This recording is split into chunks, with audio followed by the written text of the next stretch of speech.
Your cybersecurity solution is here. Introducing Pentester's Advanced Cybersecurity Suite. Ready for peace of mind? Try it for free. No credit card required. Pentester.com. At one time, they were all friends. John Gotti, Angelo, Nicky, Lenny. They were all friends because they all came from the same neighborhood. But there was conflict between Nicky and John about, ego stuff. They were both two tough teenagers, and there was a friction between them. And Nicky brought JoJo, and then Nicky brought his crew, and that's how they winded up being with Fat Andy and Tony Lee. That's why Nicky was always the pet. Nicky was always my father's pet. Yeah, because there was other ones on Roosevelt Avenue, that were run by Colombians. The mob had nothing to do with them. Like there was, they're still on Roosevelt Avenue. I mean, I look in the newspaper all the time and I see them. Now it's like an open market there.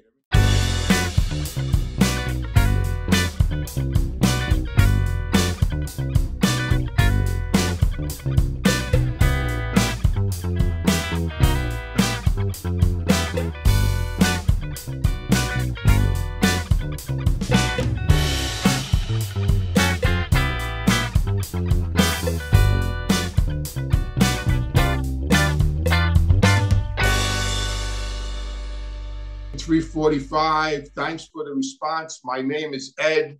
By the way, Titan is just an old email that was easy to use for Patreon.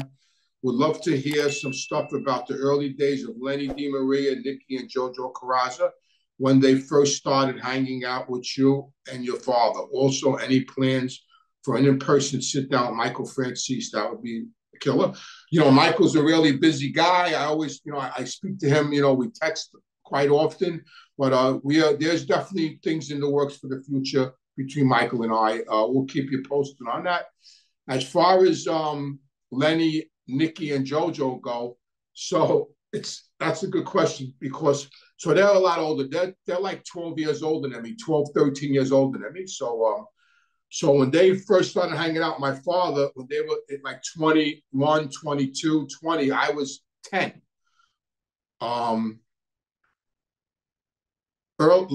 The first time I met Nicky Corazza was in the late 50s because he was at my sister's christening, which was in July of 1960. So I was 7 at that time, and he was 19. He was 12 years older than me because I think he just turned 82 or 83 just a couple of days ago. Like last week was his birthday. But how they hooked up with Fat Andy and Tony Lee. So as we all know, they all came from East New York. They were rivals. They were John Gotti's young teenage rivals. At one time, they were all friends. John Gotti, Angelo, Nicky, Lenny. They were all friends because they all came from the same neighborhood. But there was conflict between Nicky and John about, ego stuff. They were both two tough teenagers, and there was a friction between them. But they weren't around nobody. But they were robbing, from what I understand, they were actually robbing jukeboxes and pinball machines. They were busting them open and taking the nickels out. They were teenagers. They were busting open the machines and taking the nickels out and the pen, whatever, they could get their hands on because they were broke. They came from, they were like the last generation to be poor. Like their father Lefty they were poor.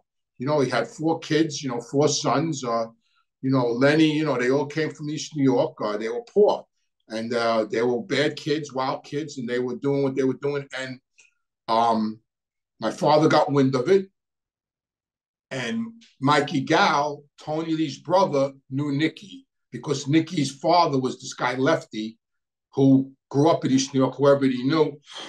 With Nicky's uncle, they used to call him Cowboy. That was his nickname, Cowboy Corazza. That my father did time with him in the 50s in Sing Sing when he was younger. So my father knew the family, but he didn't know Nicky because Nicky was a kid. So they would rob in these jukeboxes and everything. And my father told Mikey Gal to bring Nicky to him. And Mikey Gal brought Nicky to my father. And my father fell in love instantly with Nicky because Nicky was a tough kid. He was, and my father had a lot of horse rooms back then, betting parlors, and Nicky looked like a little kid. You know what I mean? He was, he was short, he was young, he looked like a little kid. And my father, he was the first one my father gave a job to. And he would go to all the betting parlors and pick up the slips, the day's receipts, because he was a kid. So he would go in and out of these buildings and nobody would suspect anything because he was just a kid. And then Nicky brought Lenny, and Nicky brought JoJo, and then Nicky brought his crew. And that's how they winded up being with Fat Andy and Tony Lee. Nicky was, and that's why Nicky was always the pet. Nicky was always my father's pet. Tony Pep, Anthony Trentacosta, was another one of them. He was always Tony Lee's pet. But my father always loved Nicky to his dying day. Lenny too, but Nicky was the apple of his eye. And they all became bosses and captains and consiglieres and acting bosses. They all prospered in that life. Some more than others. And so that's how it started. It started over them robbing jukeboxes and pinball machines. I didn't look up to them, but I respected them. I liked being around them. They treated me good. I worked with them. I worked in crap games with them. I worked in, with the Big E's with them. I always worked them. I made a lot of money with them. I was around them a lot until they both got straightened out, and then we splintered off. But I didn't really look up to them. We had some arguments because there was a little conflict because I was Fat Andy's son, and we had some arguments along the way. But yeah, for the most part, I really liked them. I mean, even when I got out of jail in 2004, Nicky, after my father died in 1999, when I was in prison, Nicky, went out of his way and got me on record with him. So, when I got out, I was, with him. Technically with him, I wasn't with Mikey Gallo, that scumbag Skinny Dom anymore. I was with, on record with Nicky, and they proposed me again. Nicky actually proposed me, so I guess he had some kind of respect for me because he proposed me, and I got indicted with him in Florida in '96 because in the '90s he loved me being in Florida with him. Like every time I went to Florida, he made sure I was with him. He was the acting boss. He made me go to Philadelphia with messages to bring to my good friend Joey Molina, who denies everything now, but he knows the truth. So yeah, we had a lot of mutual respect. I respected him because I knew how my own man felt about him. So, people ask me about prostitution. We were not pimps. Attention all realtors, check out listingtiger.com. Revolutionize your real estate listings with AI-powered descriptions that sell properties. Check out listingtiger.com. Use code MAGICLIST2024 for the first month free. We shook down brothels. Okay, we shook down brothels, and the two brothels that I know were shook down by the mob were actually run by two women. One woman was named Pam, and the other woman was a Spanish woman. Oh my God, I can't think of her name. One was on Rockaway Boulevard, right around the corner from the JD Motel, because it handled all the JFK traffic. And the other one was right off the Interborough on Fulton Street, where Fulton Street or Liberty, it might be Jamaica Avenue, but right before you used to get to the entrance to the Interborough, which is now the Jackie Robinson, there's a curly street that goes up. That's where her place was. And she was with Mikey Gal, who was a made guy of the Gambino family, and Pam on Rockaway Boulevard was with us. I was the first person to go there and grab her, Pam. Somebody took me there, and we put the shake and bake on her. In Manhattan, all the bordellos in Manhattan back then, all the brothels were run by the mob. We didn't run them; we shook them down. Like when we shook down Pam, when we shook down Pam, I put little Joe. He was my father's godson. I put him in there as the doorman, so he got to pay. We got an envelope every month. He got to pay. Did we take money periodically? I would go, we would grab a couple of thousand here, a couple of thousand there off her.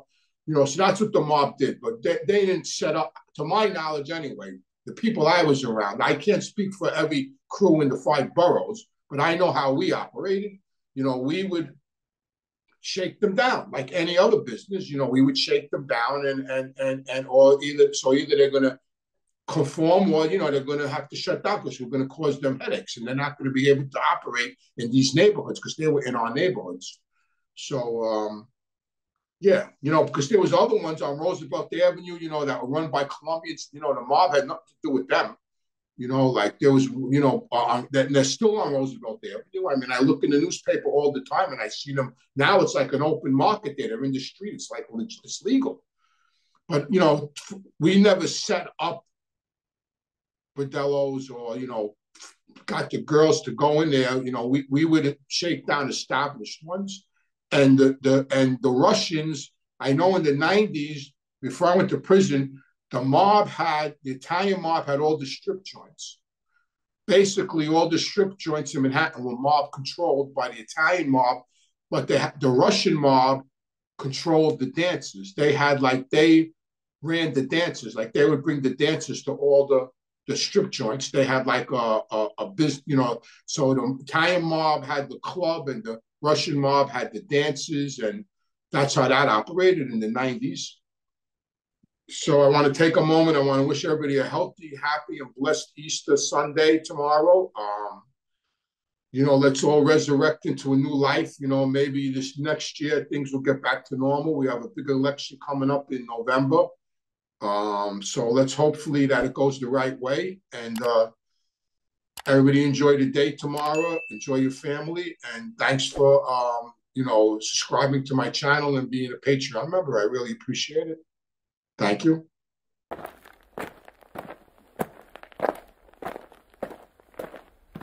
If you enjoy my show, please join my Patreon, ask your questions live, and please join my Patreon at reformgangsters.com.